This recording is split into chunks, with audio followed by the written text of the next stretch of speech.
আসসালামু আলাইকুম guys, how are you? আশা করি ভালো আছেন। তো গাইস, আজকে আমরা একটা ডিজিটাল মার্কেটিং এর কাজ করব, সেটা হচ্ছে ফেসবুক সেলস অ্যাড।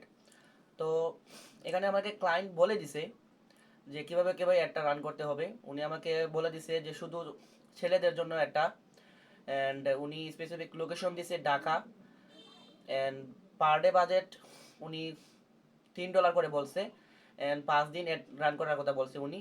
তো চলেন আমরা ওনার অ্যাড ম্যানেজারে চলে যাই। অ্যাড ম্যানেজার এখানে আমরা আসলাম, আসার পর এঙ্গেজমেন্ট সিলেক্ট করলাম।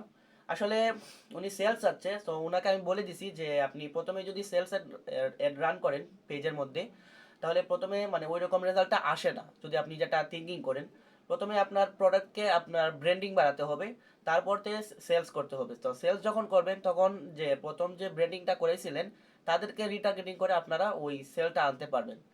তো আমি প্রথমে এঙ্গেজমেন্ট করলাম, এঙ্গেজমেন্টে ক্লিক দিয়ে চলে আসলাম। এখানে আসার পর এখানে আর কোনো কিছু করতে হবে না, আমরা নেক্সটে ক্লিক দিয়ে দিব।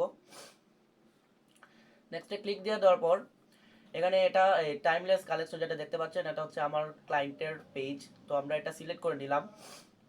সিলেক্ট করে নেওয়ার পর এখানে ডেইলি বাজেট যেটা দেখছেন, এখানে আমি $3 দিয়ে দিলাম। পার ডে $3 করে স্পেন্ড করবে। অ্যান্ড ডেট দিয়ে দিলাম 3 তারিখ। অ্যান্ড আর স্টার্ট ডেট হচ্ছে 3 তারিখ দিছি, অ্যান্ড ইন ডেট হচ্ছে 8 তারিখ দিলাম। তো সেম সেম এই রেজাল্টটা শেষ হবে। তো এখানে আর কোনো কিছু কাজ করার নেই। তারপর লোকেশনটা উনি বলছে যে ঢাকা ডিভিশনে, যে আমি ঢাকা ডিভিশনটা দিয়ে দিলাম। দিয়ে দেওয়ার পর উনি বলছে এইজটা 18 থেকে 40-এর মধ্যে দিব। 18-র মধ্যে 40 পর্যন্ত দিয়ে দিলাম, অ্যান্ড মেন দিয়ে দিলাম। উনি শুধু যেহেতু শুধু ছেলেদের জন্য একটা রান করতেছে। অ্যান্ড এখানে আমি অডিয়েন্স টার্গেট করেছি, দেখেন এঙ্গেজ শপার, তারপর frequent international travellers and travel tourism, parents with teenagers and fashion design. So মানে ফেসবুকে বা যে কোনো ধরনের এড রান করেন না কেন, বেশি টার্গেটিং করতে যাবেন না। বেশি টার্গেটিং করতে গেলে মানে ফেসবুক অ্যালগরিদমের অনেক সমস্যা হয়, মানে বেশি মানে রিচ বাড়াতে পারে না। মানে যত কম টার্গেট করবেন তত আপনাদের রেজাল্ট ভালো হবে। তো ক্লায়েন্ট বলছিল যে বেশি মানে একটু টার্গেট করে দিন, এই জন্য টার্গেট করে দেওয়া। তো এখানে আমার আর কোনো কাজ নাই।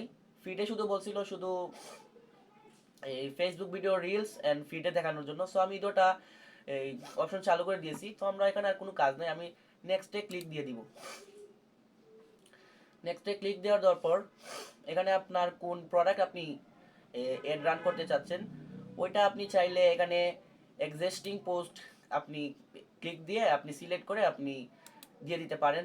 আর না হয় আপনি নতুন একটা এড ক্রিয়েট করতে পারেন। তো আমি এখানে অলরেডি একটা পোস্ট আমি সিলেক্ট করে নিয়েছি।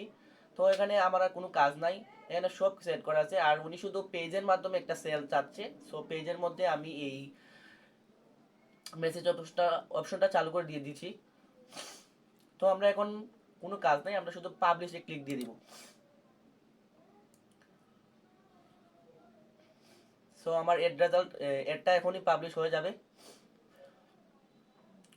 এই যে দেখেন আমার এডটা কিন্তু পাবলিশ হয়ে গেছে। তো এই ছিল আজকের ভিডিও। এন্ড কথাবার্তায় অনেক কিছু প্রবলেম হতে পারে, এন্ড মুখে কথা লেগে যেতে পারে। প্রথমে একটা অ্যাড রান করলাম, তো পাবলিশে ক্লিক দিয়ে দেওয়ার পরে আমার অ্যাডটা রান হয়ে গেছে, দেখতে পারতেছেন আপনারা। তো কথাবার্তায় অনেক ধরনের ভুল হয়ে যেতে পারে, আপনারা অবশ্যই ক্ষমা দৃষ্টিতে দেখবেন। এন্ড যারা যারা আমার চ্যানেলের নতুন তারা অবশ্যই আমার চ্যানেলটি সাবস্ক্রাইব এবং লাইক শেয়ার করে পাশে থাকবেন। আল্লাহ হাফেজ।